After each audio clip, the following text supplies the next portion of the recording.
how much should you charge for your baked goodies? Worried that if you charge too much, it won't sell? It's a problem that can easily be fixed by reducing the price. Then again, charging too little is far more dangerous. Business owners have found it time and again that once prices hit the market, ang hirap ng itaas ulit. And minsan pa nga, halos impossible. 80 to 90% of poorly chosen prices are just too low. For example, you're catering to a CD market. Ang my advice ko lang dyan is to maintain nyo lang yung prices for a certain time kasi makakabawi din naman yan later. Kasi pagka nagtaas ka ng presyo, biglaan, baka mawala yung market mo. For example, for a pandesal, for the small type of bake shops or bakeries, ang pandesal nag-range yan from 1 peso to 2 pesos. Now for the large bakery business, nag-range yan sa mga 3 pesos, 4 pesos. Mamang panadero, kuya, tanong ko lang, magkano nyo binibenta yung tinapay ninyo, yung pandesal? 15 pesos. Kuya, ang mahal naman nun. Siyempre, kasi ganito siya kalaki. Yan, Pag nag-bake pa yan, lalaki pa yan ng mga ganyan. Laki naman. Sabihin na nating meron ka ng operational bakery business. Meron pa bang ibang options para mapalaki mo ang market ng iyong produkto? Siyempre, meron! Dalawa rin yan, yung distribution system. Pwedeng dun sa small type or also the large type of business. For the small type, usually, meron tayong mga ginagawang distribution like yung going to houses, nagdi-deliver ka sa mga houses or sa mga nearby na mga tindahan. While the large type naman, ito yung malakihang distribution wherein kailangan mo ng transportation for that para makapag-deliver ka sa mga sari-sari stores or supermarkets. And guys, my name is Iko at ako ang poging-poging bakery delivery boy nyo kung saan nakita nyo itong mga tinapay na to. Dadaling ko to sa iba't ibang branches ng bakery para matikman ng taong bayan. Ayan. So come on. Kung ready na kayo, ready na rin ako. Sama kayo. Maaari ba kita makapili? Okay, kasama ko ang partner ko, ang poging-poging si Lodwin. At ang unang gagawin natin sa pagde-deliver ay syempre, i-start muna natin ang sasakyan. Yes! Kahit anong mangyari, ikaw pa rin ang mamahalin.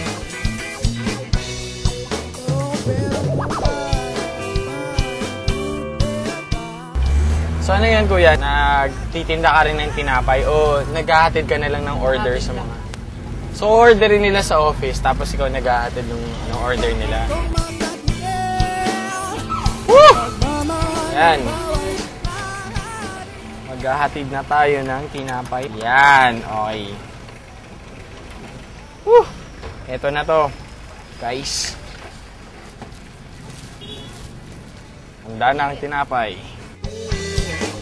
Ito na ang delivery niya ng tinapay, ate. Ang in-order mo, 1, 2, 3, 4, 5, 6, 7, 8, 9, 10. 10. So, saan ito dadali natin? Sa loob?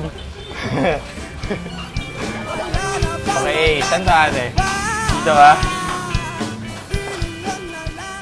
So guys, ito yung unang tray na na-deliver natin. Marami pa doon sa truck. Kaya bago tayo maubusan ng oras, liga na.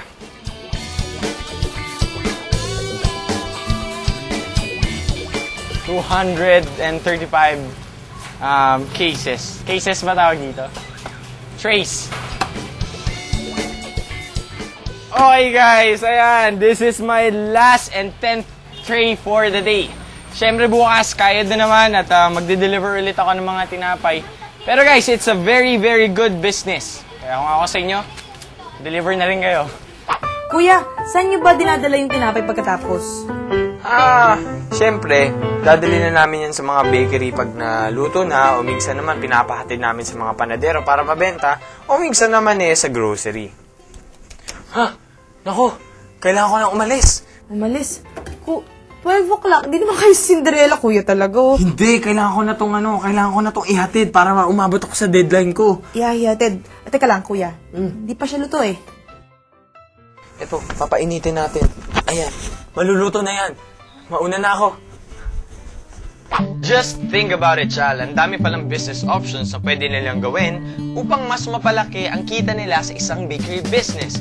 Pwedeng magtinda kayo sa sarili nyong establishment or pwede namang mag-distribute kayo sa mga supermarkets. Well, that's right, Iko. Nasa diskarte na yan ng business owner kung gusto niya maging executive distributor or hindi.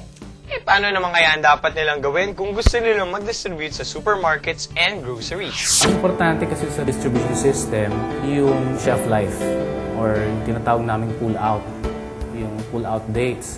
Kasi nakasaad doon kung kailan siya kailangan ng tanggalin sa shelf. So, ibig sabihin, hindi na siya pwedeng ibenta. Ano ba ang pinaka-importante once you get into distribution?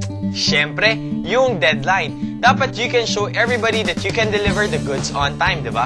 Well, siyempre, ang shelf life, this will determine kung kailan mo dapat tanggalin na sa stante yung mga tinapay na tinatawag nating past their shelf life. So, ipo-pull out mo na kasi hindi na siya edible. Yung mga products na hindi natin nabenta for the day, ang tawag natin doon yung pull-outs sa mga bakeries. So, we discard that. So, we throw that away. That's considered loss. Pero para maiwasan mo yung mga ganong pangyayari, kailangan maganda at efficient yung iyong production flow, yung production control. So, alam mo dapat kung ilang kilos lang ang ipoproduce mo for specific products.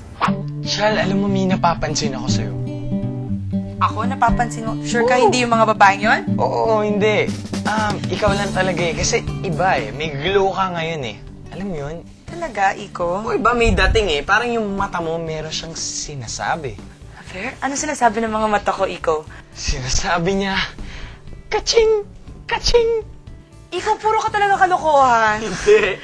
Joke lang. Alam mo kung bakit? Kasi susunod na mapapanood ng viewers natin yung business venture nyo ng mga barkada mo at saka ikaw, syempre, diba? Eh, ano na nga ba nangyayari doon sa business venture nyo?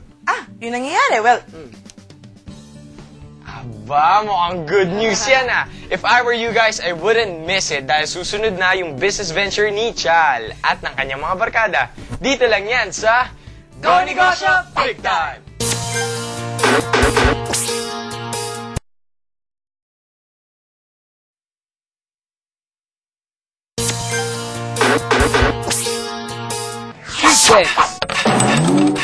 kung ikaw ay magiging panadero, magkano ang presyo ng iyong pandesal?